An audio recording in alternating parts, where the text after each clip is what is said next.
Minute MBA: Why outsourcing is bad for business. More companies are hanging this bright yellow tag on outsourcing and offshoring. They seemed like good ideas at the time. According to The Economist, this trend, which began in the 1980s, may finally be winding down. The main reason is that the savings once realized by outsourcing, hiring domestic or foreign contractors, and offshoring, moving work overseas, aren't what they used to be. China and India were once prime targets for US, European, and multinational corporations looking to save a buck. Both were valued for their low-cost pools of highly skilled workers. The skilled workers are still there, but so is intense competition for their services. And as these workers begin to realize their value, they've also become more demanding. The Economist noted, wages in India and China have been going up by 10 to 20% a year for the past decade, and compensation for senior Chinese managers now either matches or exceeds pay in America and Europe. Rising salaries plus the cost of transporting goods to the US market have pushed some companies to reshore some of their production in America.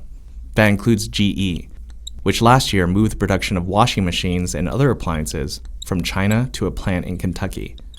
Besides higher overseas costs, other factors bolster the argument that the grass isn't always greener in India, China, or Malaysia.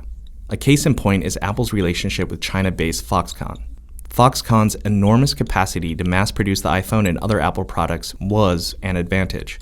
But a series of widely publicized reports, most of which focused on Foxconn's abysmal treatment of its workers, outraged many Americans, embarrassed Apple officials, and damaged the company's brand. Chief Executive Tim Cook ordered an investigation. In December, Cook announced that Apple would move the production of some Mac computers from China to America.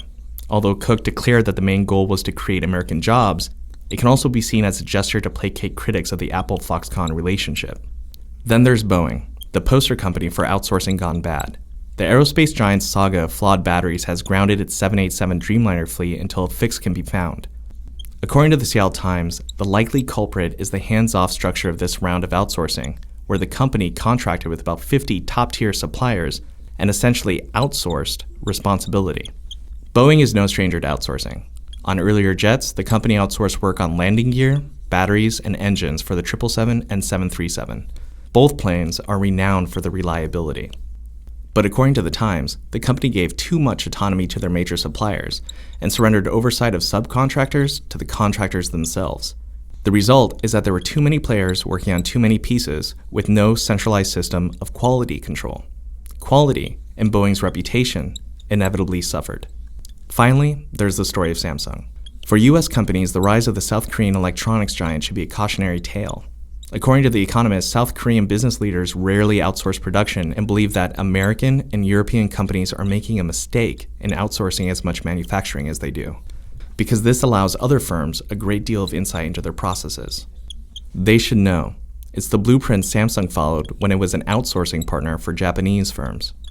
The loss of intellectual property that ends up strengthening competition.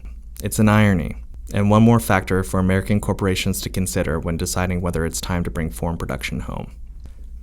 For more videos from Minute MBA, check out onlinemba.com.